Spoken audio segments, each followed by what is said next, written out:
अवनीश जी का कितना योगदान इन मामलों में, जो आपकी चैरिटी है, आपकी बात नहीं कर रहा हूँ, आपको तो ठीक है, आपके जीवन साथी हैं, बिना उनके सहयोग के आपके हर पग, जो लोग ये किताब पढ़ेंगे उनको पता चलेगा कि मालिनी अवस्थी और अवनीश अवस्थी इस मामले में मुझे लगता है कहीं ज़्यादा उनका योगदान है। वो बहुत सेक्रीफाइस किए। मुझे तो किताब पढ़ के यही लगा।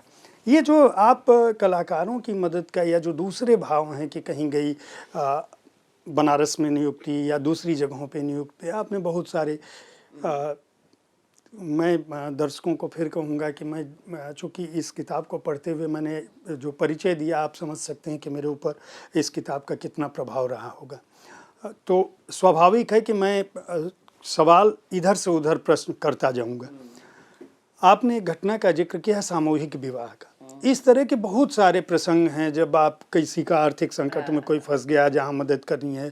कई बार ऐसा हुआ कि अवनीश जी भी दूर हैं और फिर आप कहीं पहुंच गई किसी बहुत महानतम शख्सियत के यहाँ, तो उनकी मदद के बारे में मैं चाहूँगा कि आप सार्वजनिक तौर पर ये बताएं कि उन्होंने आपकी चैरिटी के लिए खुद को कितना कष्ट की स्थिति में रखा है, या कभी नहीं। देखिए, चैरिटी मुझे लगता है स्वभाव होता है किसी को। चैरिटी से यदि आपका यहाँ पर उद्देश्य आर्थिक सहायता से हर तरह की हर सहायता। नहीं, तो एक तो हम दोनों पति पत्नी का स्वभाव एक है। हम दोनों इस मामले में बिल्कुल एक हैं कि मैंने हमेशा ये बात कही है कि वे इस बात को मेरे विवाह से पहले भी जानते थे कि मेरा सरोकार आम व्यक्ति से बहुत है। इनका चूंकि सेवा ही वही थी कि आम व्यक्ति से सरोकार वाली थी। ये आर्थिक सहयोग कभी इनसे लेने का कभी वो आया नहीं, क्योंकि ये एक पैसे के ईमानदार है, बल्कि इनके पास तो कभी रहा ही नहीं धन की ये दे। ये बड़ी बात थी कि मैंने जो दिया तो उसमें कभी रोका नहीं, कभी प्रश्न नहीं उठाया, और कभी उस पर प्रश्न क्या सवाल ही नहीं उठा। ये कभी कोई पूछने वाली बात नहीं थी।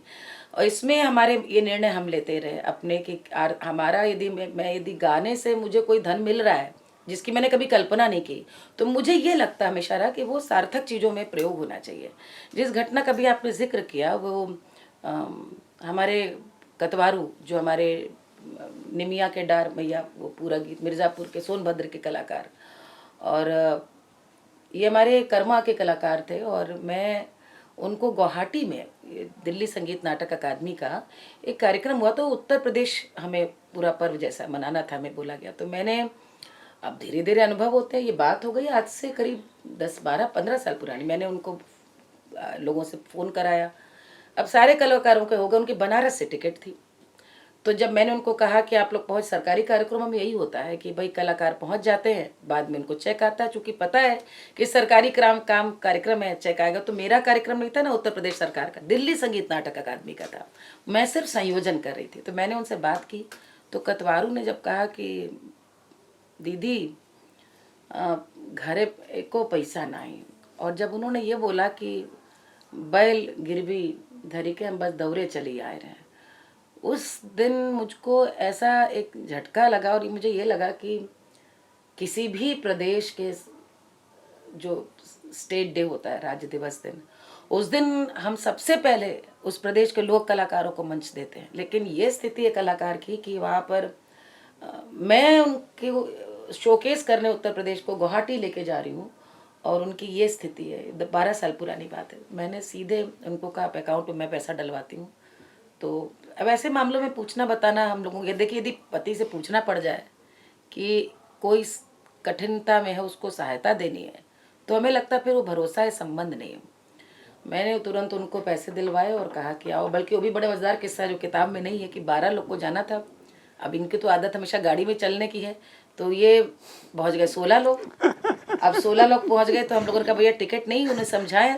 अब 4 लोग वापस कौन जाए, तो झगड़ा शुरू हो गया, 4 लोग कौन वापस जाए। फिर हम लोगों ने उन चारों को ले करके हमने कहा कराओ, बनारस एयरपोर्ट से टिकट था।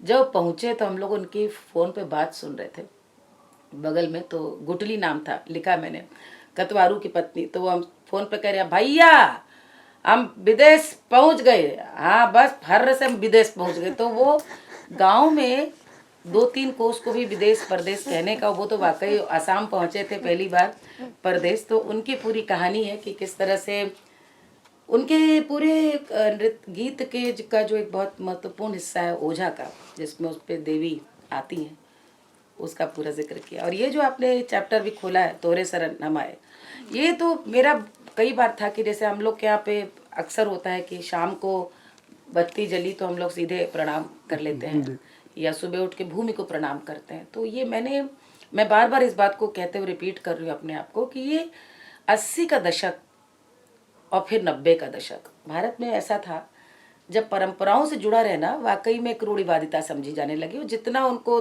धिक्कारा जाए, दुत्कारा जाए, उसे अपने को अलग दिखने की एक प्रवृत्ति। मुझे बस लगता था, एक तो संस्कृत पढ़ा हुआ है मैंने, तो मुझे लगता था कि भवभूति और कालिदास का जो बाणभट्ट का भारत है वो तो मुझे लोक में दिखता है, वो कैसे वो बात करके नहीं दिखा जा सकता। इसलिए मैंने लोकगीतों को गाया और दिखाना शुरू किया।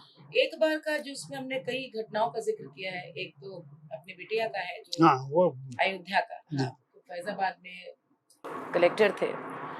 एक ये सबसे बड़ा सहयोग ये रहा जरूर अवनीश का, कि मैं हमेशा कहती हूँ कि जैसे मेरे पिताजी ने भी एक जगह से दूसरी जगह स्थानांतरण होता रहा, तो हमारे पति की प्रशासनिक सेवाओं में जो छोटे छोटे गांव कस्बों में, जैसे बदायूं का एक बड़ा कमाल का उसमें एक अनुभव है, जो उनके टाइप बाबू के पिताजी आकर गाना सुनाते हैं। आमतौर पे हमारे यहाँ अधिकारियों की, क्षमा करेंगी जो सुन रही हैं, उनकी पत्नियों का, हमने अपने सीनियर्स का भी यही सुना कि वे थोड़ा दुखी रहती थी, क्योंकि उन्हें लगता था कि अब ये कहाँ जाए, हम किससे मिले, हम यहाँ कहीं जाने को नहीं, यहाँ बाहर कहीं खाने को नहीं। और मैं वहीं रमती थी क्योंकि मुझे तो वही दिखता था। तो वहाँ पर मुझे लगता है किताब आती ही नहीं यदि मैंने इतनी जगहों का उनकी माटी का मैंने आस्वादन न किया होता। जो जगहों का आजमगढ़ है उससे भरे पड़े उनसे अनुभव। तो फैजाबाद में, अयोध्या में, अब आप जानते हैं डीएम का बंगला तो काफ़ी ज़मीन बड़ी होती है, तो ऐसे में आलू की बुआई हो रही थी। अब उसमें आपने बताया तो मैं प्रसंग जरूर बताते चलूँ। पहले ज़माने में ही होता था कलेक्टरों का कि सरकारी आता था बीज, सरकारी खेती होती। तो आपने जो पैसे के बाद बात की तो बड़ी मज़ेदार बात बताऊँ आपको। तो इन्होंने हमसे कहा कि भाई पैसे निकालो 20,000। तो 20,000 बहुत बड़ी बात होती थी उस समय। 20,000 एक महीने की तनख्वाह 2 महीने की हो जाती थी, तनख्वाह कहाँ थी। मैंने कहा 20,000? तो बोले नहीं, क्योंकि ज़्यादा जगह बड़ी थी। तो उन्होंने आलू बीज आएगा, तो बीज आएगा प्लस लेबर आएगी तो पैसा देना है। तो मैंने कहा अच्छा ठीक है। अब ये नहीं पता था कि जब वो आलू उगेंगे तब तक आप उस जगह जिले में रहेंगे कि नहीं।